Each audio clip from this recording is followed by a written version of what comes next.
Good evening, viewers. Welcome once again to Let's Talk About. Let's Talk About is a production of Trinity United Church, Legon. And this is a production that we talk about social issues, issues that bother us as human beings, issues that bother us as Christians. You are welcome tonight. And tonight, we are going to still talk about childlessness or infertility as we did last week. Last week, we concentrated on the medical aspect of it. Tonight, we are concentrating on the social and the ministry part of it. And with us tonight, we have live at the studio Reverend I.K. Asante-J, Reverend I.K. Asante-J, and Mrs. Naomi Asante-J, husband and wife. We are fortunate. They have been into ministering to childless couples for about 20 years now. And so they are the perfect people to talk to us tonight. And then also joining us online is Mrs. Patricia Amwakwata.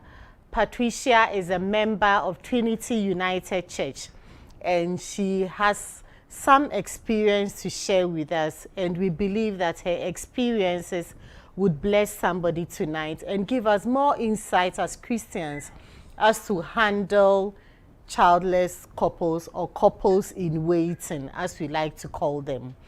Please send your questions and comments to our social media platform, Trinity United Church Legon, on both Facebook and YouTube. You can also send your comments to our WhatsApp number 0501 579 996. My name is Joyce Chumesiedu, and you are welcome. Welcome, Reverend. Welcome, Mommy. Thank you. Welcome, Baba online. Baba, thank you. are you with us? Yes, I am. Thank you very much. All right. Okay. So viewers are eager to listen. Last week we had a very engaging session, and this week also promises to be another engaging session. And so viewers are in anticipation, and we'll start, maybe ladies first. Reverend, what do you think? Sure. Okay. So we'll start by the ladies telling us their experience, and this time we are not going to go into details of the medical test they went through, but we are going to dwell on their experiences, their emotions, what they went through at each point in time. So, Mommy, we are blessed to have you tonight. Can we start with you? It didn't come that easily. At all. I'm sure that when you went into marriage, you thought it would be a bake and crime. But it didn't happen. Can you just set the ball rolling, please? Thank you very much.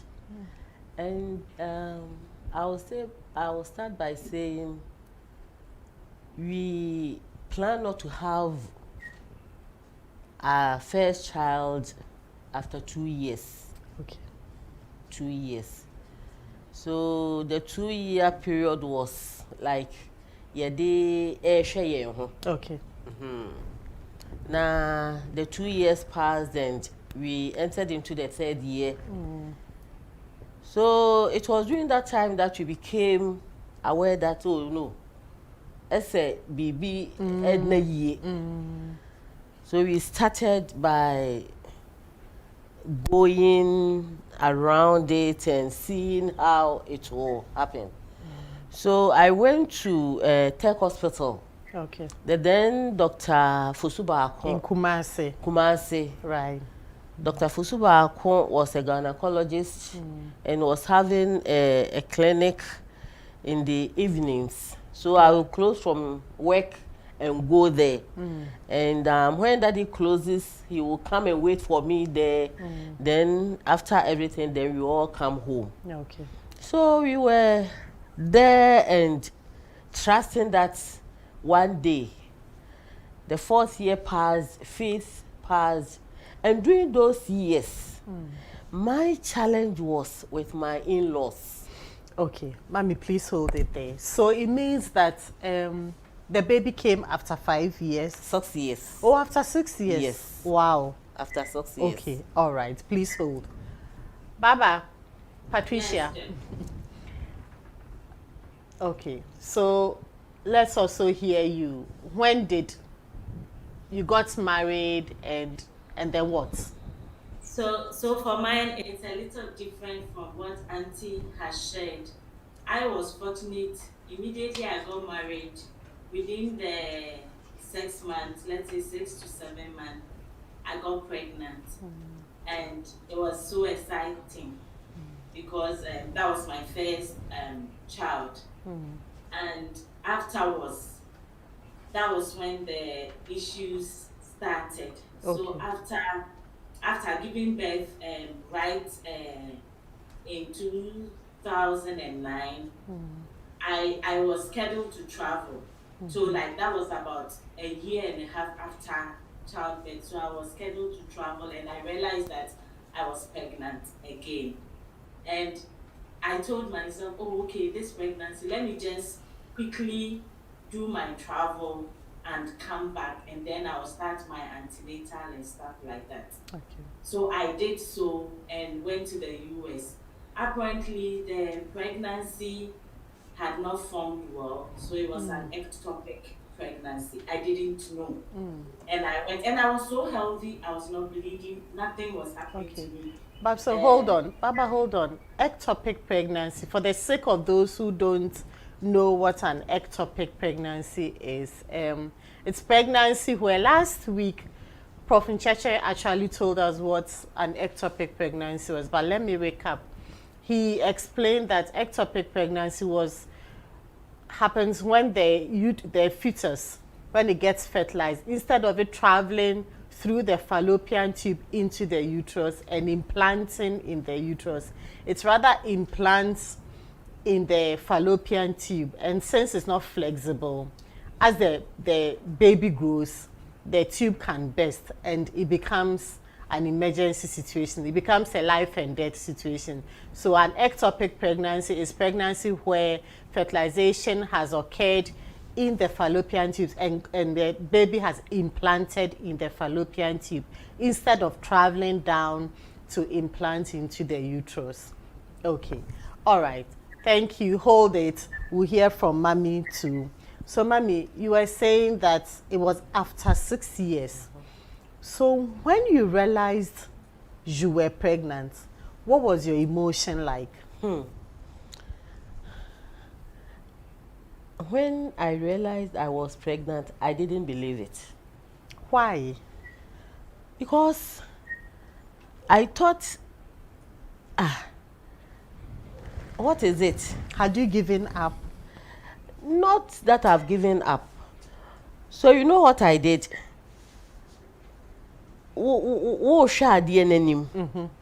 And You're anticipating something. yes, and when your menses comes, it means, oh, Yeah. You didn't get you did, it. yeah, the thing didn't happen. Happen.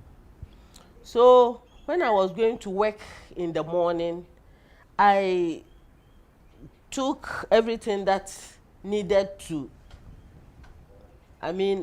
dress up Okay. in case. In case it comes. So I will often go to the washroom to check. So I was like, what am I doing? Because I am expecting that, no, Your menses would come. my menses will come. Whilst it should not come. Okay? Okay. So it was about 1 week, 2 weeks, then I told myself, no, don't have to do that. It is real. But all along, were you a regular person? As in, your menses come regularly every month? Yes. Okay. Yes. Yeah. And the first pregnancy didn't stay. Oh. I had miscarriage at Tech Hospital. And And that was after the 6 years? after the 6 years. After the 6 years, the first pregnancy, you miscarried it? The pregnancy which miscarried was in the 4th year. 4th year. The 4th Okay. year, Okay. yeah. All right. I miscarried. So it was during that time that I was like, then it cannot happen. But still, I was going for the clinics. Then a time came, Dr. Fusuba in blessed memory said, Auntie, ebeye ye. So he put me on drugs. Okay. And I continued, and to the glory of God, it came. Okay. All right. And you know, I was reading a book, and I came by a name looking up. Looking up.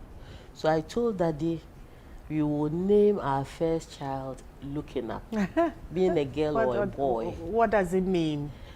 A boy was writing a letter to God about a situation. Okay. So he will say, oh, I am looking up to God that he will surely answer me. Okay. So I took that as an inspiration. Yeah.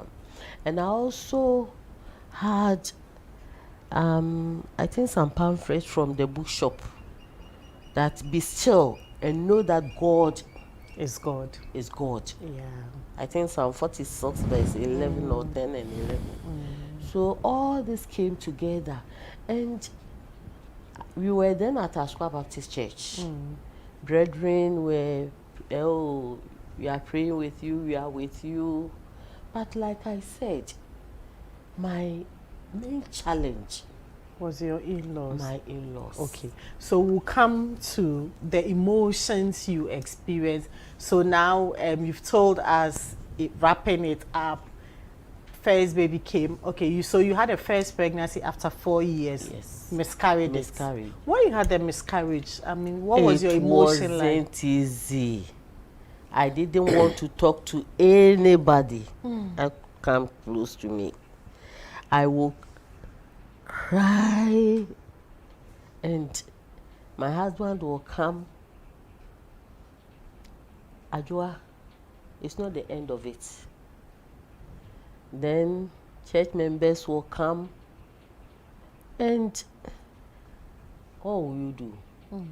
You have to pull yourself together and wait that the Lord will come to visit you. And surely he came to visit me. He came after 2 years. Yes, after 2 years. Okay, all right. So now you have your child. Baba. So, Patricia, are you with us? Yes, I am. Okay. I can hear you. So you had a first one, and you had gotten pregnant again, and you were scheduled to travel, and you actually traveled, right? Yes, I did. Okay, all right. What happened to that second pregnancy? Okay, so I spent like over 2 weeks and came back. So apparently on my way back, the pregnancy had ruptured. Ooh. And I didn't know. So when, unfortunately for me, we transited through Amsterdam, so we had to wait for like 8 hours at the airport before we get home. So when we got on board, I realized I started feeling a bit funny. And like, so I thought it was food poisoning. So I was like, I won't eat anything again on board the plane because I think I have food poisoning. But I went to the washroom and managed to throw up, and I got a bit better. When I got in, it was a Friday. So we used to have a family, my husband's family, they used to have a one all night in a month. And then we prayed, but surprisingly, I was just praying for a woman I'd gone to meet who was going for a tummy surgery. And I stood on my feet, and I felt that prayer, though I thought I was praying for the woman, I think I was praying for myself. Right? After all night, we had communion. And just when I took the communion, Joyce, I couldn't do anything. I started sweating, like I felt like moving my dress. So I quickly told my husband, we can't wait for the party after the all night, but we need to go home. When we got home, I couldn't even walk from the car to my room. Oh. In the process, I even lost one of my nails because I was virtually crawling on the floor. On the floor. I slept with it. Okay, Wow. I think what happened, we went to a clinic close by. I don't want to mention names. They checked, and I told them I was pregnant because I didn't want them to give me any medication or injection that would disturb the pregnancy. So I did. They scanned, and they said everything was fine. And then they gave me pregnant care to take it. So I came home. Then I realized my tummy was getting big, like and shiny and painful. So I told my husband, I can't. It looks like there's something wrong. But I was not bleeding. If I was bleeding, I would know there was a miscarriage or something. But I wasn't. So I quickly called my gynae where I gave birth to my first child. It was a Sunday. And he said, okay, let me quickly take a look at what's happening and then I'll go to church. When I got in and then he checked, he said, look, this is the sac, there was nothing in. Apparently when I was vomiting and struggling, my husband said he felt like he knew something was wrong and that it was an ectopic pregnancy because he has seen a woman die in that position when they were at a party.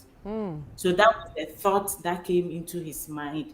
But I had no clue. I think I had not even heard the ectopic pregnancy before. So I had no clue. So when we went, the doctor just said, I have 1 hour for a surgery. And for the past 4 years for him, he had not done such a surgery in 4 years. So he had to call someone else who was also on his way to a brie somewhere there.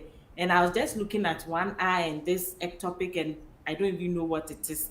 And walking to the hospital, the doctor felt this is something else because he kept calling me walking ectopic because for a ruptured ectopic, there was no way I could walk. You could walk. To the hospital. So immediately, to cut a long story short, I was given like 8 drips there and there. And then a surgery that took about an hour and a half was done. It was after that I was told that I lost one of my tubes to the pregnancy and that it had developed outside the uterus and it was in the right.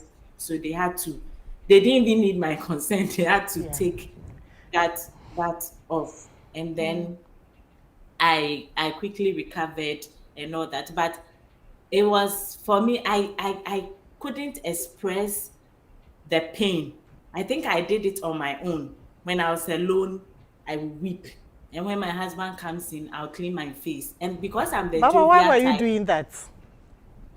And because I thought, you see, then I had come back to read about ectopic and losing a tube, the implications. So my chances of having another child then is very slim. And not wanting to affect my husband in terms of the emotions, I had to do that myself, weep, and then come back and laugh around like, I'm fine and all that. But it wasn't easy because the surgery itself came with a lot of pain when you are recovering and things have shifted and whatnot. So, but me being me, I think helped. The fact that I'm jovial, the fact that I'm full of humor, that bit of me really helped me at that moment because anytime I felt I had that kind of feeling, I went back to finding 1 or 2 jokes and then saying them and then I'm okay. And then I also took solace in the fact that I had 1. So I told myself, look, for you, you have 1. Others don't have at all. And I have some close friends who don't have at all. Right. So I'm kind of a better standing than wanting to complain or feel ungrateful. But then I'm also very grateful to God for saving my life. Because going through that, an ectopic that is bleeding internally, it's really a huge emergency. So I thought, let me be more thankful than complaining because I have more years ahead of me. Okay. My other issue was the fact that for me, my husband doesn't live here. So my chances again is very slim. Yeah. I'm fortunate that just within 2 months of visit, I got pregnant. Again? And no, before. So before, okay. All Yeah, right. so that was kind of a fortunate situation for me. Now he lives outside and I live in Ghana, and with ectopic and all that became very slim. So my first child is 13, will be 13 this year, so she's 12. So since then, I've been trying. And then my husband came and said, okay, he wants to settle in Ghana. And then fortunately, I got pregnant. So for that pregnancy, immediately I saw that I was pregnant. I quickly found my bottle to the clinic to be sure that my pregnancy is okay because Right. of what I went through previously. It tested positive, everything. So I asked for a scan. Then they said, oh, okay, they can't see there's a sac, whatever, they can't see the pregnancy in the sac and more. So I should wait for 1 week. Meanwhile, you Wait, had tested positive I for have, yes, pregnancy. Oh, yes. I okay. did But the home sac test, was empty. empty. I did home test, I did a hospital scan, I did a blood one to know the count of something something in your blood. That shows whether the pregnancy is healthy, and then it tells you how old the pregnancy was. So I got all that, and I was very happy because then it had been like 5 years in term. So I was excited that, oh, finally, God, thank you. Then one day, nothing, and I hardly have any complications during pregnancy. I'm not the Okay. type that vomits or anything. Like, I'm kind of free. The only problem I had was that my blood level, even with my first pregnancy, my blood level is always low. I gave birth a blood level of 8.7, which is very, very abnormal. And it Wow. came like natural birth, yes. And the child was weighing 3.7. So that was quite a That's a big big child. baby, yeah. And then with that blood level, so I took all those things to be like, look, this is how God works. It is not what we think or how we plan our lives, but the way He does. So the third, so this comes to my A third third pregnancy. pregnancy, yeah. Yeah, so I was very excited about. I told my husband, I told a couple of friends, and then it was my best friend. I know most of you know my best friend from Trinity. I don't want to mention any. It was my best friend's birthday. So another best friend said, let's just go and have lunch together. So we drove all the way to Tema, had lunch. Just when I wasn't feeling any pain, nothing. Just when I got home, then I saw that I had soiled myself. Like I had a very hot thing pass through in between my legs. So I was like, what's this? I just used my hand. And then I realized it was blood. You And were I said, bleeding. jeez. So I just, and my husband is the type that fears blood. So when he saw the blood, you can imagine. We quickly had to go to the hospital. And then one thing also that I think is worth mentioning is when this happened and they said the whatever the HP level or something is dropping for the fluid that the placenta produces is dropping, meaning like you are losing the I quickly called one of the doctors in Trinity who's a YAF member to sort for advice that what do I do because I started panicking. And then she said, oh, she also shared her experience that encouraged me and put me in a positive mood that no, I will not lose this child. Then called other people that I knew had gone through a bit of challenge with childbearing. So I Yeah. called them, asked them what they did, and that a friend of mine is experiencing this kind of thing. Then they advised, one of them said, I should go to Tema, one of the key hospitals there, and then they will take a look. And this is like about fourth week after me seeing that I was pregnant. So let's say a full month. When I went, he checked, he said he expects an ectopic pregnancy again and that he has to have a surgery.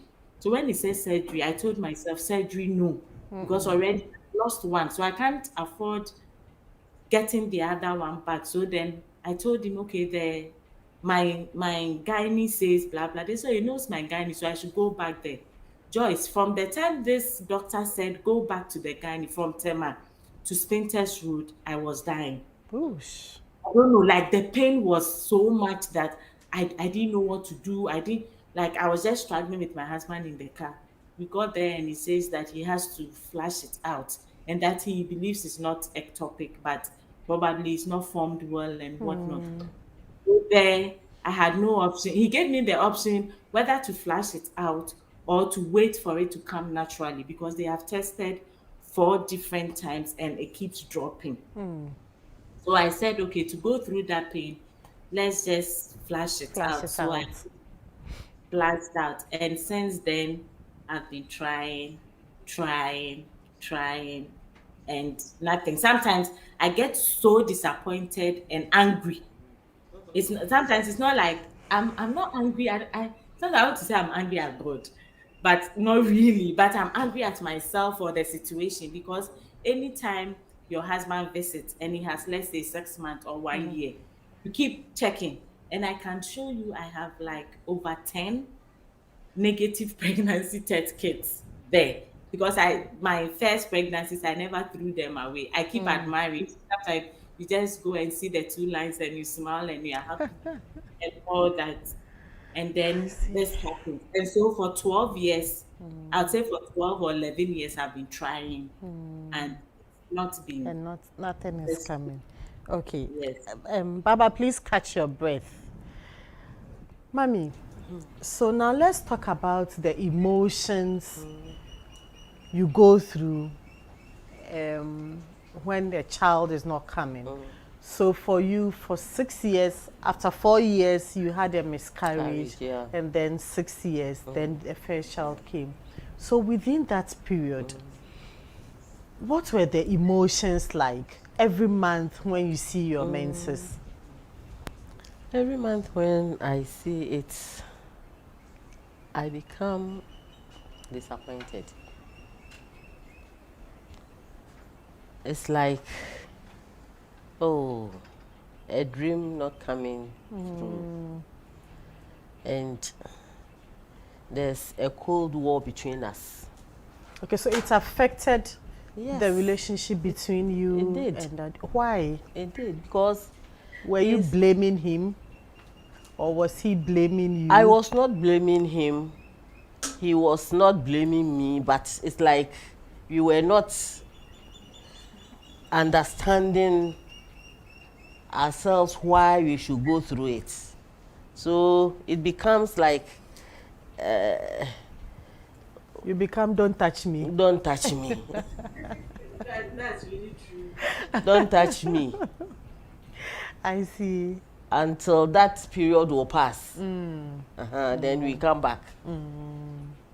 So one day he said, Adjoa, it seems we are not making ourselves good, because the period that we need to come closer and maybe have sex so that we can, is that period that we become angry with each other. So what are we trying to do?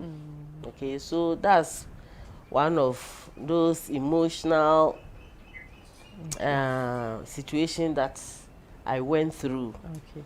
And like Baba's own, you know, I experienced it. Okay. I experienced same. Okay, after the first pregnancy, I became pregnant for 6 months. 6 months. 6 months. Going up and down, not knowing. You were pregnant. I knew I was pregnant. Okay. I was full. And I always said that that was the only pregnancy that I became so beautiful. Not knowing the fetus was not, In the uterus. was it not in the uterus or not alive? But were you going for antenatal visits? I was going. And they didn't. They didn't find see, anything wrong. they didn't find anything till the 6th month. Oh. So I went to my normal clinic, antenatal time, and Dr. Fusubaku wasn't in. So another doctor came. So he said, I can't feel the breath of the baby. Because at 6 months, you should have Been hearing the fetal hearing, heartbeat. yes. So go and have scan. So I went to Confanochi to do the scan, and it showed for 6 months. That the baby was dead all this And while. I didn't know when The baby died. the baby died. Oh. And I always say this to the glory of the Lord, that God kept me. And you know, it was a period that I think there was some there was a situation in the church and in fact the Baptist convention. So all the pastors have come to Kumasi. Right. We were having a reunion. So all the pastors from all over Ghana, they came to Kumasi for the program. Then I went for the checkup and came, and there was a match between Ghana and one of these, I think, African countries or other. So some of them came to our home to watch To watch it. So they came and I brought the results, and I have to go for admission. So they held an all-night prayer in our home, and I went. And God kept my life, because I had 24 drapes and nothing was coming up down. Oh, Nothing was coming. baby was still intact. Intact. And I was bleeding and lying. Dr. Fusubako told me in my face that for a baby I am not handling, I'm not going to cut. And the first baby was bisection. He said once the baby is not alive, he's not going to cut. Meaning I should lie down and die. But I was there for 2 weeks and nothing happened. 2 weeks, nothing happened.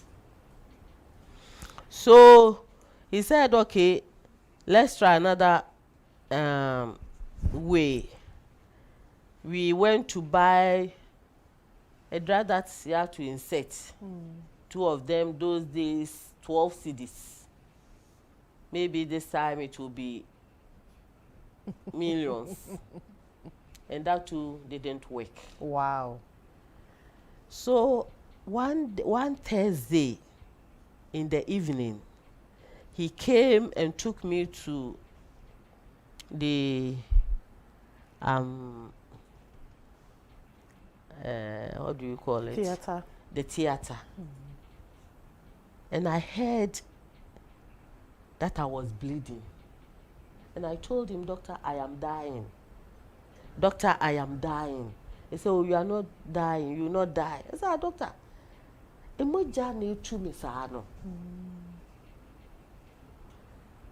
he said, oh, then come and take her back to the ward.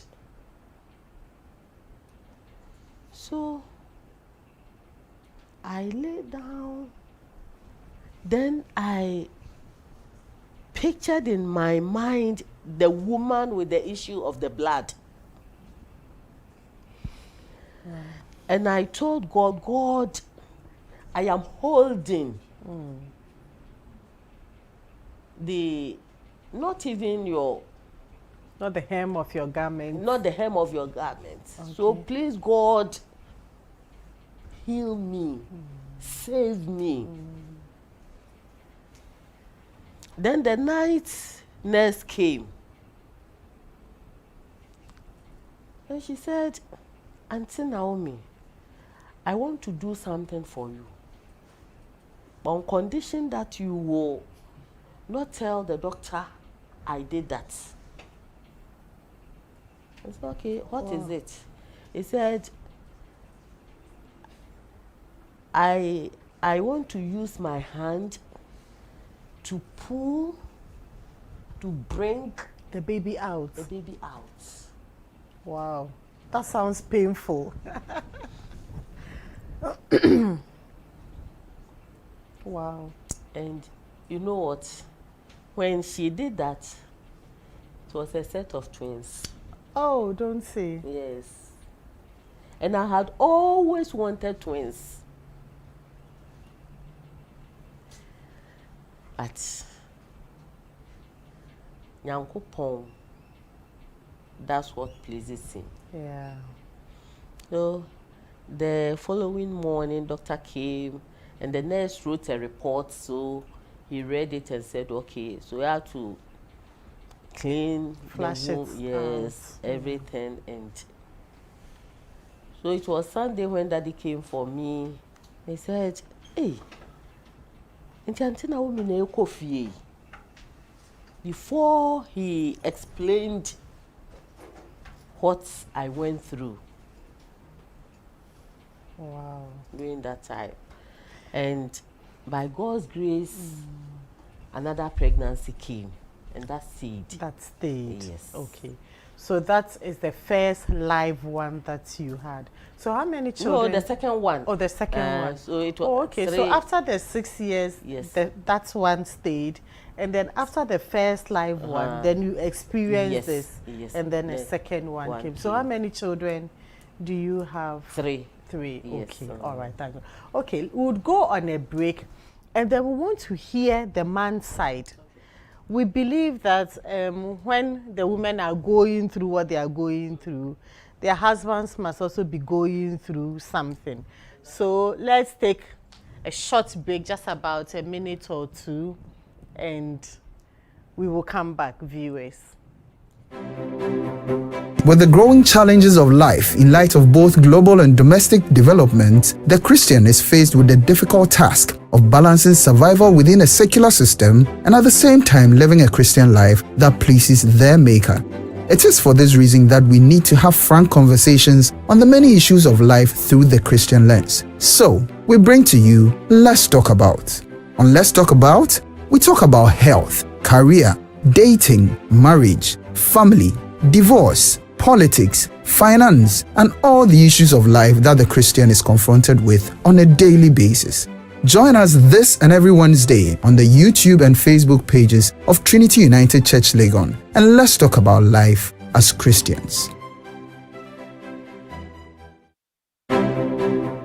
With the growing challenges of life in light of both global and domestic development, the Christian is faced with the difficult task of balancing survival within a secular system and at the same time living a Christian life that pleases their Maker. It is for this reason that we need to have frank conversations on the many issues of life through the Christian lens. So, we bring to you Let's Talk About. On Let's Talk About, we talk about health, career, dating, marriage, family, divorce, politics, finance, and all the issues of life that the Christian is confronted with on a daily basis. Join us this and every Wednesday on the YouTube and Facebook pages of Trinity United Church Legon, and let's talk about life as Christians.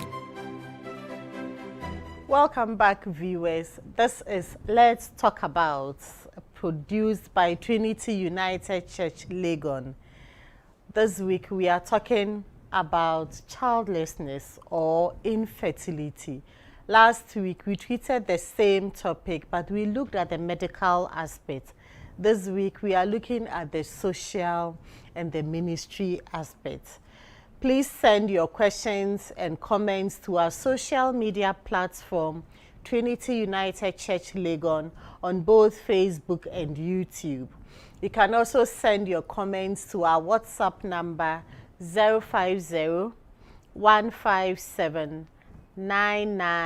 050-157-9996. Thank you, viewers. We are expecting your questions and comments. With us tonight is Reverend I.K. Asante and Asante sorry. We have an Asante in Trinity, sorry. And then we also have Mrs. Naomi Asante J. And then online, we have Mrs. Patricia Baba Amwakwata, who is also sharing her experience. Now, we've heard from the women what they went through.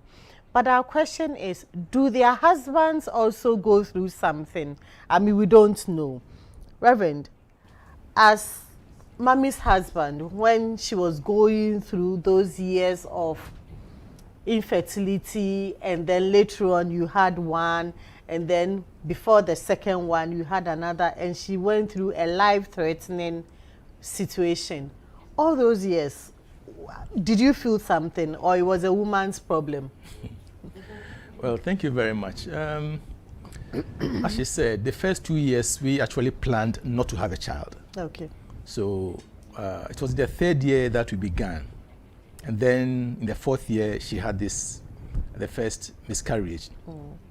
But I remember in the third year, when things were not very certain, anytime she had a menses, I got angry. Angry at her or angry at God? I got angry. I mean, you don't even know who you are angry with, whether it's with her, with yourself, or with God. And then one day, I was having my personal devotion, private devotion, and God spoke to me. Look, why are you so angry with your wife? I said, well, we've been trying so hard, and we thought this month it would work, and it didn't work. He said, but between you and your wife, who is more disappointed? I said, I am. I said, no. She even saw that she had missed her period even before you. So she was expecting that you will comfort her, and rather you are angry with her. And that, I mean, it was an interaction which between you and between God. Me and God, and yeah. it was, oh, she said, Lord, I promise you I will change. So when she returned from work that day, I told her, God has spoken to me, and I think I've not been fair to her, and so I was going to support her and encourage her. And that later she can tell what happened, from her perspective. But from then on, I decided to attend the clinic with her. She was attending a supervised clinic in the evenings. So I would go there to wait for her, because the clinic ran into the night. You go there, I mean, ladies gynec, so only women. Yeah. But I'll be the only man who will walk through the crowd to locate where she was and tell her, well, I'm waiting for you. And I could see she was excited that I've come. Yeah. And the ladies, some of them would, penny, and then right. they would insult their husbands. You were taking the fans. Because, yeah. And so from that time on, I realized I was giving her support. Right. And then she had a first miscarriage. And then I had to go to school then, to the Bible college. So one day I was praying, that was in 1988, in the fourth year, when I told God, Lord, please give us a child. Because we've been waiting, and we wanted to have a child. We've got 4 years into marriage. And the Lord told me, go to your church, gather those who are childless, and then together pray to me, and I will give you children. It was a clear message I heard. Right. I said, Lord, thank you very much, but please give me mine first, so that I can show them my child. Then when I ask them to come to pray for children, they will come. They'll come. He said, no. I say, gather together, and all of you pray to me, and I will give you the children. So I went to church, told my pastor, Steve Asante, and then I announced in church that Sunday that we'll meet in the evening, those who wanted children. And people came. And some had been married for 18 years, 14 years, I mean, in the step introduction.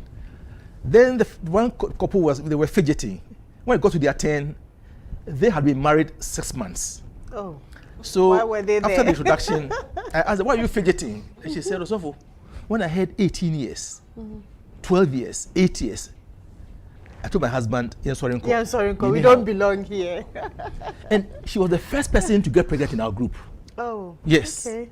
Now, many years later, I realized that understanding that she had no problem set her free to make her pregnant. Yeah. So the fact that she knew that others had gone through worse situations and that hers was only 6 months liberated her from her fears and anxiety. And that's how we began what I call the Waiting Couples Club in 1988. The Waiting Couples Club. Yes. Okay, that sounds like a nice name. Yeah, that's how we called it. And in the first year, 8 of the women in our group got pregnant. Oh, 8 women got pregnant. And word went around in Kumasi that there was a group meeting at Sokwa. When you go there, you get children. So, people were just flooding. And so what we were doing was just sharing our stories. Then I told them how I felt angry with my wife during her menses, and it ran through. All the men confessed that, oh, me too, me too, me too. So I told them, now I have changed. Now I support my wife. So you too support your wives. So we went around. And then we began reading around. We had a doctor in our church who came to speak to us about ovulation cycle and stuff like that. It was helpful. Then, so my wife's that first pregnancy was what we talked about, which she lost. And then we had a child, the first child, and we lost another pregnancy, they're twins. And then we had other. So Reverend, when she told you after the 6 years and she had the first pregnancy, okay, so she had a miscarriage after the 4 years, so that's gone. After the 6 years, when she told you she was pregnant, what were your emotions like? Honestly, I knew she was pregnant before she told me. Oh. Because I was monitoring her cycle, and she had a regular menstrual cycle, so it was easy to monitor. So when she told me, I knew, because I checked, and the time that we were expected to have the menses had passed. So I had began thanking God, and I was waiting for her to tell me, that she had missed her period. And she too was waiting because, as she said, she wanted to be there was this battle between faith and doubt. Yeah. You want the thing to happen, and yet there's doubt in your heart. You don't want to get your hopes exactly so up and be disappointed. So as I said, I knew before she told me, and from then on it was excitement and joy and thankfulness and gratitude to God for what He had done. But before this, there was, when in the third year, when we realized she wasn't getting pregnant, when the pregnancy wasn't coming, I really felt, is it my fault or her fault? So what if I got some lady to check whether it was my fault or not? So you wanted to test another woman? And that temptation was strong. But I realized, no, what if it is not her fault? But when she was going to, because I know that when you start fertility treatment, they ask you to bring your husband, so that he's also checked. You didn't go to check with her? She went earlier. The doctors, normally they have to work on the lady before they invited me. But when the doctor asked me to come, I went. You went, yeah. And he had to do some semen analysis and all those things, which I submitted myself to. But that was after I had come to realization that I should support her. Yeah. So from then on, it was support. Also, we know that there are men who would say, as for me, I'm okay, especially for men who have had an issue before, men who have children before they marry this other one who is having the issues. The man will say, no, as for me, there's no problem with me. I'm ejaculating normally, everything is okay, so it is not my fault.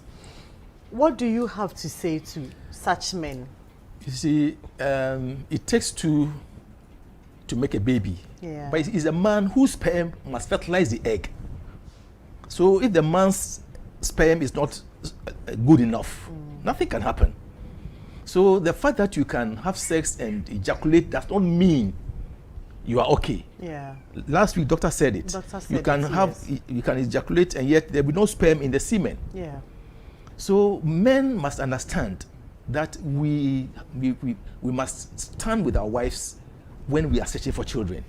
So if there's a need for us to submit ourselves to the doctors for examination, we should do it. Further, I remember the doctor gave me a prescription those days, and he said, also at the time I think I wasn't the pastor, he called me Akunta. You're going to take 1 tablet 3 times a day for 3 months. Wow. Without break. Wow. Don't lose one. That calls for commitment. Because if you lose 1 tablet, everything will be, it will be useless. So take 1 tablet 3 times a day for 90 days. And I remember this friend of ours, Asumeni, and Charles Asumeni said, okay, I'll pay half for you. And so we got the medications and I took them religiously. Wow. It was in course of that every day, 3 times a day. Times. And it was in course before even the full course ran out, my wife got pregnant. And they said, continue. So I did. I took the 90 tablets without break. And then there was that pregnancy which she miscarried. Yeah. But I never went back to that medication again, and she had the other children. So we men must support our wives. I want her to tell us what happened when I assured her that I was going to stand by her, because I remember that incident so clearly. So tell us what happened that day that I assured you I was going to stand by you. It gave me a turn around. Right. Because she told me, let me say how she put it, Ajua, Senka, Yeton, Emma, Ewo Kumasi Jomua, Kamekwa Kutobi Amao. Wow. Okay, so for viewers who don't understand Chi, I'm translating, says Ajwa, her name, her day name. If children are being sold on the Kumasi market, I would go and purchase one for you. Yeah. Okay. And that made me come to the realization that, okay, he is now with you. With me. And because of that experience, anywhere that we stand to minister to people about childlessness, I advise the men to stand by the women. Okay. All right. Let's hear. Thank you. Patricia, are you there? Yes, I'm here. Okay. It's unfortunate we can't get your husband online, but do you know how he was feeling when, after all these years of not having, and then you got pregnant? So you've had two others after the first one, and they both had issues, and you couldn't carry them to the end. Do you know the emotions he's been through? To some extent, because it's not all the time that you get to see the inside of someone else. But I know for sure that at a point in time he got disturbed, and he was much more concerned about my life than getting another child. Right. And he keeps saying that, look, you have one, so like what's all these about? And that I feel anytime especially the second time I got pregnant, when I told him, I realized he was happy but not happy. Like, hey, are we okay? The Like, anxiety. The anxiety and all that. So for me, I think he's been very supportive in that area, and he's been more of encouraging me than I'm encouraging myself. I think in this situation, I'm the problem. And then the other side of it is the pressure I get for my girl, because now she's 12, so she keeps telling me every single moment she would ask you, "Mommy." She started by saying, "Mommy, are you pregnant?" Every now and then, especially when I eat her, my tummy is big. Then she said, "Oh, Mommy is pregnant," and then she put her head and say, "Oh, the baby is drinking water." Oh. And then at a point in time, she stopped saying that. When she started growing up, she stopped saying that, and she said, "When will daddy come? You and daddy, you should go to daddy, or daddy should come, so that you and then you get a child." So I realized that now she's beginning to understand. But sometimes I get very saddened, very sad, when it comes to from her, when she comes to me and says, "Mommy, they asked us to write about myself, and I don't want to lie because she's been told not to lie." So when they ask like how many, the questions are like, how many siblings do you, and then I have to say no. Everybody was saying 2, 3, 1, and then I'll tell her, look, because you are not matured enough. If you are matured and can take care of a child, God will give us one. Then she'll come and say, "Mommy, I've washed all the dishes, I've swept my room, I'm matured." When are you? And this has been very consistent. The latest one she did, and for that matter, I went on my knee that day. I cried when everybody was not home. When I visited my husband, I called to check on her just recently, and then the first question she asked me, "Mommy, are you pregnant?" Wow. Then I said, "I haven't tested." She said, "Go and check." And I said, "Look, I'm in the UK. I have no access to medical services. So when I come to Ghana, I will check." Do you know what she told me? I should just go and find a home test kit and, and come She and knows test. everything. The pressure is like sometimes the sadness come looking at her and asking God, if not for my sake, at least for the sake of my girl, just give us one.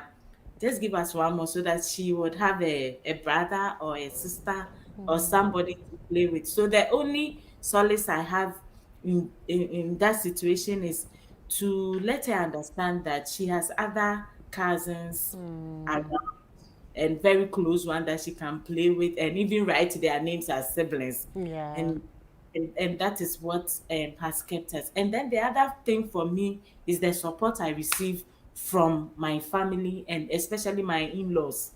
Unlike other people where they will stigmatize, call you names, come and throw things around, bring another woman to the house. I have had a very supportive in-laws to the extent that when I was pregnant with my first child, they moved me from my house to their house. I was picked every single day in a four-wheel drive to work and back. Wow. And the day I was delivering, my sister-in-law was there. I could hear her pray because I had a bit of issue delivering. So I had that kind of support. My family won't put pressure on me. But for some people, especially Okay. when you're But so outside your please hold, because you had support, but somewhere along the line, Mommy said her problem was with her in-laws, right? Can you share? So we have Baba, whose in-laws were supporting her, and we have you, whose in-laws were what? Not being supportive. At all. Okay, so what were they doing? You know, my mother-in-law said I've come to take her son from him, from From her. her last boy from her, and that's what he'll be giving to her. He's Will not- not giving to you. So one day, I was in the church. We were having prayer meeting. Then my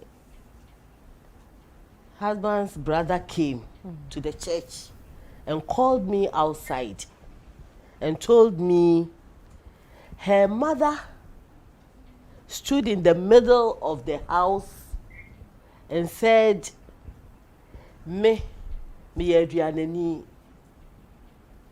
And if she sits on the floor and ɔtena fam na watwi ne to ase a. Right. So if she sits on the floor and sort of, how do we even interpret pull that? her. Yes. Yes. So thrust herself forward.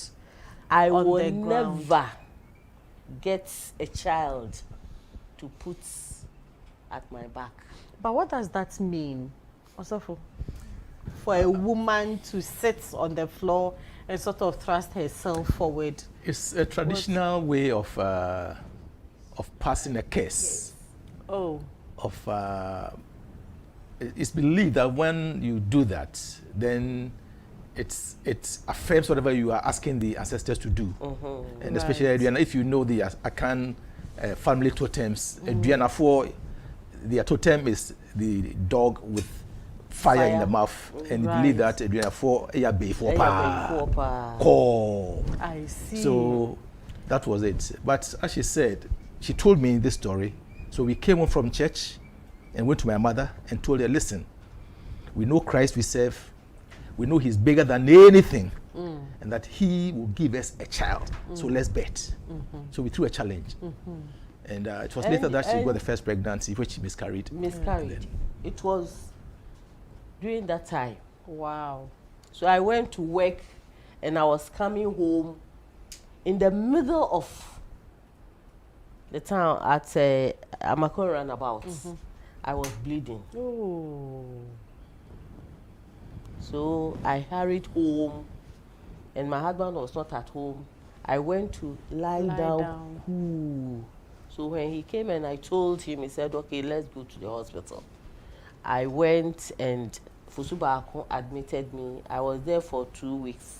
I was bleeding and he said no. he doesn't want to have a deformed child. Yeah. So he advised she Aborts the abort pregnancy. the pregnancy. That would have been very traumatic. Yes. Okay. So you didn't get support from in-laws. Was it just your mother-in-law? And my What sister- about your friends? What about your sisters-in-law, brothers-in-law? Surprisingly, my family, though they were not supporting me, they were not We were not harassing you at either. all, because we were in Kumasi, they were at in Asante Mampong. So if I go there, they don't ask, oh, what is going on? Okay, so when I come back to Kumasi, and we were staying in the family house. We were staying in the family house. So my sister, one of my sisters-in-law will just hold the baby, sit in front of her, then as if she is playing with the child and indirectly. Sort of taunting you. But, and when I got pregnant, the first child, I think around 6 months, 7 months, I was heavy. When going to town, our pass, then we've moved from their family house. We've rented our own apartment. So I will pass by their house, and the sister-in-law will see me. She's not pregnant. She's tucked in some clothes and she says she's pregnant. Oh. Yes. She's not pregnant. Wow. She's not in blessed memory. Even when she was dying at Confanoche, I was at bedside and she said, whatever I have done to you, please forgive me. Oh. And I told her, you have never offended me in any way. He said, no, Ajua, please forgive me. She will come from their house to our home just to insult me and go back. Wow. So, so these are some of the things that women go through, the challenges, the emotions that they face every now and then. Yeah. Fortunately for Baba, she got in-laws who were supportive, and unfortunately for Mommy, you got in-laws who were not supportive. But your husband was supportive. Very, very. Yeah. When my sister began to taunt her, I had to go home one day and warn her. Yes. She was So I my was big going sister. to ask you what I you- told her never to step in my house because I've married my wife. She's now part of me, and that's my family. So if it means she's staying away, she should. I told my mom, I've signed an agreement with my wife. She's now my wife. I've not signed the agreement with you. You give birth to me. So keep your distance. Let's keep our distance. So I protected her. Right. I came in to provide that support because I realized she was under pressure from my mother and my sister and other cousins. But I was in there. So men, please, you are the head of the family. You want to take the woman's son in marriage. And you have a duty to protect her, especially from your own family members when they appear to interfere and harass your wife. So, viewers, please send in your questions and comments to our social media platform, Trinity United Church Legon, on both Facebook and YouTube. You can also send your comments to our WhatsApp number 050-1579-996. We would love to read from you. Okay, we have a comment by Mrs. Vida Kwaponye Kufu. She says, people should be quite mindful of what we say to wives who have one or don't have any child. Some of them go through untold hardship. There's an exclamation mark. When some people ask childless couples, when am I seeing my grandchildren or me retweng me nena, we should really be more empathetic. What do you say to that? Patricia, what do you say to Mrs. Kwapo-Ekufu's comment? I think she hit the nail right on its head, because sometimes people say them without knowing the implication it has on whoever is being, who is at the receiving end. Sometimes it's not just me try me nana. That's a bit friendly. Sometimes they will ask you, "Oh, train then, what are you waiting for?" As if on your side you are doing nothing. And then sometimes some of them come as too many advices, like they know everything. Have you tried this? Are you doing this? What are you waiting for? And so sometimes for me, I tell them, if you give me enough skills, I would perform and give you the results. Because you don't, it's as if you are sitting and doing nothing, or you don't know what you want. And sometimes it comes from church members. Sometimes you get, like, I'm not saying people shouldn't ask in Kolani what to say, but sometimes you get like in Kolani what to say. For some people, for me, I'll tell them, "Oh, neho ye." Others, I'll just say, "Oh, BBI is fine," like they are all fine, and then I just like go away. Others also may pass certain. Sometimes I think they do it unknowingly, especially for to mothers who don't have any, to couples who don't have any at all. Like, "Hey, why are you pulling my child's hand like that?" Sometimes even pass certain comments where to make you feel as if because you don't have, if you had, you wouldn't have treated that child the way you did, Yeah. which might be very, very wrong. And sometimes it hurts. Sometimes it really makes you feel like it's better you stay home and not come to church, or it's better you keep to yourself and not tell anybody what you're going through. So these are some of the things that sometimes come to some of us. For some of us, our shock absorbers are strong. Like you say it, we cope with it and then it's gone. Others will internalize, think about it, Yeah. and then be depressed about the situation they are in. And I know that when you are stressed, pregnancy also gets a bit It far delays. Yeah. Yeah. from you. So these are Okay. things All that we need right. to be. Thank you. There's a comment by Dr. Fua Abraham. She says, I think most women have a story to tell when it comes to pregnancy. Yes, I believe that, in fact, even if yours came so easily, for each pregnancy, you have a story to tell. There's another comment by Mrs. Nanoye Nete. She says, Asemo, a lot of stories are told, but God is good. With all these from your mother-in-law, how can you get pregnant, carry it to full term, and deliver? Abba. I guess Mrs. Nete also has her own story to share. Okay, Mrs. Kwapo-Ekufu has also sent in another comment. She says, Baba, you are one strong woman. I believe God gave you the strength to endure this. Okay, also, let's come to you. So what should the church do? Well, I have a maxim that there's no tragedy beyond God's sovereignty. Right. When we go through things like this, it's because God has a purpose and a plan. And the church, I believe, must find a way, and I recommend this because at this ministry, I've been involved for over 30 years, for 34 years. Right. 34 years. And I did my master's research on what the church can do for childless couples, from which I produced this book, Ministering to Childless Couples. So I recommend that churches must find ways to gather those who are childless and bring them together as a support group. Because when they are with their folk who are childless, then they can share their stories. Yeah. Because those who don't have children don't understand them. They don't have friends who can empathize with them.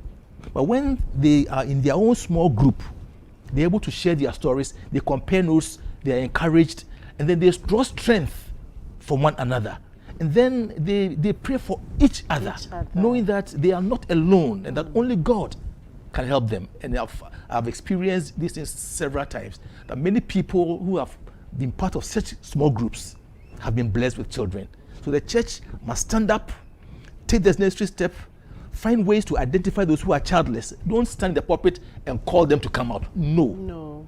You should know them and bring them together and Invite them individually. individually, and then put them together in that small group and share with them. In this book, I have a curriculum that I recommend that we use. You get doctors to speak to them, but from a spiritual perspective, these things we're talking about is not just physical. Some are spiritual, because we wrestle not against flesh and blood, but against principalities. It's there in the scriptures. And we as a church must stand up and stand by those who are childless, and let the couples understand that they are in it together. Right. So that when we know we are together, then we can fight the battle together, and the Lord will surely give us the victory. Okay. Amen. Mommy, what should family do? Kosovo has spoken about what the church should do. What do you think? How can family best support couples in waiting? Our first child, looking up, got married. Oh, so you actually Looking up. Looking up as male or Santiago. female? Male. Male. Look it up. Looking up. Looking up. Looking up to Jesus. Looking up. So Looking how do up. you spell it? LHUCKENHARP. Say again. L- I'm writing. LHU. You see, we didn't want anyone to make fun of the name. Okay. So it's spelled LHU LHU CKENHARP.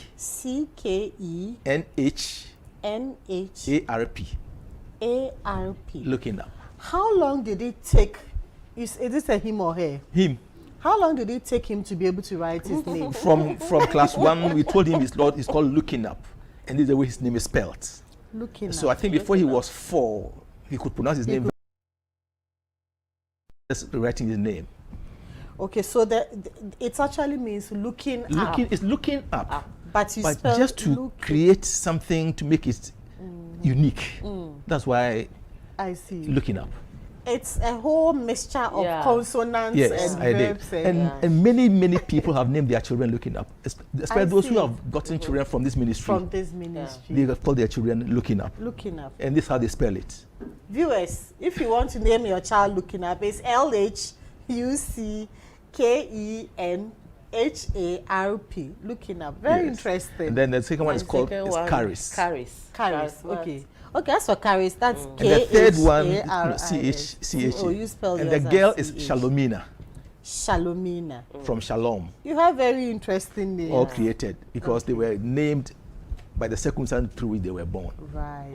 Shalomina. Yes. Caris. She's a midwife at Trafalgar Whole Teaching Hospital. I see. And Caris is a Interesting. PhD student in Syracuse University in the US. Oh. And we have a And big Looking Up. one, Frank. Frank is a teacher Frank. in Kumasi. Right. And Looking Up. Looking Up is is now the one who is he's now fascinating me. in Even the wife is now with us. Okay. She is expecting her second. Oh, wonderful. Yeah. And Wow. we were so conscious how to, treat Hey. her for the first 2 years. And one day, Looking Up said something. He said, so all along, he was expecting that the first year, he said, and we were praying for them Yeah. that they shouldn't take After you. after us. So I think the family should support their children, Okay. being him or her. But sometimes family in their mind is supporting. So mother-in-law would want to take you to this pastor or take you to this, you move from one hospital to the other, or one prayer camp to the other, all in the name of support. What's your take on that? When it comes to mother-in-law trying to come in, there's a sister in our church. She came to me, Mommy, it's her son who got married, and I think it's about 4 or 5 years now. 4 or 5 years now that the issue is not coming. So she had wanted to go in But the son told her no. No, And I told her, respect their view. their view. Yeah. But just be praying with them. And let them know that you are with them. It comes from church members. We should show more love, loving our neighbors. Okay. And then there's a comment also by Mrs. Vestanunu. She says, let's also watch friends and family. At times on Mother's Day and naming ceremonies, who see people, although with good intention, trying to go to childless family and wishing them a year by now, you'll also be a mother. Okay, so she's trying to say that during Mother's Day celebrations and at naming ceremonies, somebody will just walk to a childless couple and say, oh, a year by now. Okay. And she's saying that although this may be with a good intention, it drives people away from such functions. They don't need your support at that critical time when they may be asking when. We should be circumspect in our action and inactions. I agree with her. Patricia, your take on that? I think to a large extent, for some people, it might affect them negatively. Like she said, most of these comments come with no ill intention. It's Yeah. wishing the person well. Yeah, I personally will not find anything wrong with that. But where you push it further and say, hey, I trying to check, like we've been waiting for too long. Well, please focus and perform and all that. Those are the things that make you feel like for you are not concerned or you are not doing much to ensure that you get what you want. But I would also want to add on to how the church can support and take it from the perspective of church members. I think we have Trinity United Church has very rich experience, medical and other expertise within the church that we can rely on. I know that sometimes it's difficult to come out with these kind of sensitivities, but at least you should be able to identify one or two or some few people that you can trust and share some of these difficulties with so you can get the necessary attention. And that doesn't mean that those people should use it as prayer topics in their prayer meetings. And you know what I mean by that? Because I have had a personal experience where Dr. Ifo Abraham, I'm sure she doesn't know, Lavina, I'm sure she's hearing this for the first time because I never told them it's me. And I'm sure they don't even know who gave the numbers and all that. But I have asked them certain questions and they have been of help before certain decisions were taken. so if you don't want to be known as you can hide behind someone and get the necessary support because they come for free. When you Yeah. go to a gynae, you pay, but there are gynecologists in our churches that we can show our reports to for advice and support. And then finally, I would also want to encourage all of us that for childbirth, it's a gift from God. You can't do anything. You can't question God about it. You even if you do, He owes you no answer. He decides to say yes, wait, or no. Because I tell myself, what if I've gotten all the two that I lost? They could come up sick or Yeah. deformed, something Yeah. that would give you more worries than child. At least I have one.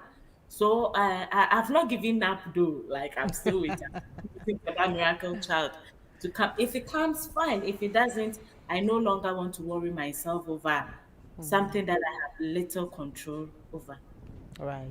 Thank you. There's a comment by Dr. Abrahams again. She says, I like that Osofo. Osofo, you said something that she liked. She said, when we go through things like this, God has a plan and a purpose. Let us all encourage ourselves with these words. Okay. There's another comment by Mrs. Joanna Osei Tutu. She says, when couples are, and Joanna was the lady who shared her experience last week. She says, when couples are waiting, just keep them in prayer. the questions and commentary at times give too much pressure. And I'm sure that's true. Yeah. I mean, so many suggestions coming from all quarters, It's true. unsolicited comments, and It's sometimes that even increases the pressure of the couple Yeah. who are in waiting. So it's Okay, true. there's a comment by Kweku Nyakudochi, and he says the pressure on the youth is too much. The way the exclamation mark comes, it means that Kweku has a story to tell. Okay, so our closing remarks. Also, for what are you going to advise couples who are in waiting? What sort of advice are you giving them? And what sort of advice are you giving us who are close to these couples in waiting? Well, let me first give a general principle. Everything we go through in life is for a purpose. Right. Everything. That's why I said there's no tragedy beyond God's sovereignty. It's because of what we went through that we are here this evening sharing our stories. Yours may be different. So whatever your story is for a purpose. Now for those who are childless, it takes two to get a baby. Yeah. And so please don't let the absence of the child bring rift between the two of you. You're married as individuals. Children will come, and when they come, they will leave. Eventually, you will end up together, just the two of you. Now we are just the two of us at home. So whether we have children or not, at this stage, we are just the two. So the children coming in is a transition. So let's understand that whether they come in or not, we were married under God, and He keeps us, and He knows why He has kept us that way. We can't explain, as Patricia said, why some have, why some don't have. Now, for those who have children, you've been blessed by God, and you must appreciate that gift of children that God has given you. Thank you, Papa. Papa, what's your final comments to childless couples who are, in fact, we shouldn't call them childless couples, we should say couples in waiting, yeah. yes. And then to those around them, what would be your final words? Those around them should be praying for them. And like we first said, the comments that at times comes from those around them add to the pressure. Yeah. So just be praying with them. And if you want to ask a question or pass a comment, just do it in a nice way, so that it will not make them feel so much burdened. Yeah. And I always plead with the men, please rally behind the women, because like Papa said, it takes two to make children. Yeah. It's not only the woman. If the man doesn't give in, the egg will not fertilize. That's right. So please, husbands, understand that, and always be with the women, encourage them, support them, so that they will have free mind to go through that period, because these two shall pass. I like that. Patricia, your closing remarks. Yes, to add to what has been said, communication or when speaking to each other are very, very critical and important in such situation. So what have guided me and I want to share is the fact that words spoken can never be eaten back. When you speak them out, you can never collect them or eat them back. But whatever it was spoken for would have taken effect already. You may come back to apologize, but remember the harm has already been caused, and some of the harm are very difficult to reverse. So that is one of the things that I would tell the people around us. And then to ourselves, those of us going through or anyone in waiting, that you should take it. It's one day at a time. Take it one step at a time, because there is nothing.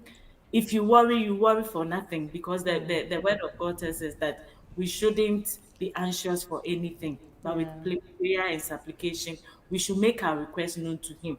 And if we do make that request, we should always remember the answers come in three folds: yes, no, and wait. You might not know which area you may be. It may delay, it may tally, but surely the Lord who hears our call will surely come through for us. And then if He does, He will give us the energy, the support, and the power to carry ourselves through. Thank you. Thank you, Mrs. Patricia Baba Amwakwata. Thank you, Mrs. Naomi Asantieji. Thank you, Reverend Ike Asantieji. Thank you, viewers who have watched us online on YouTube and on Facebook.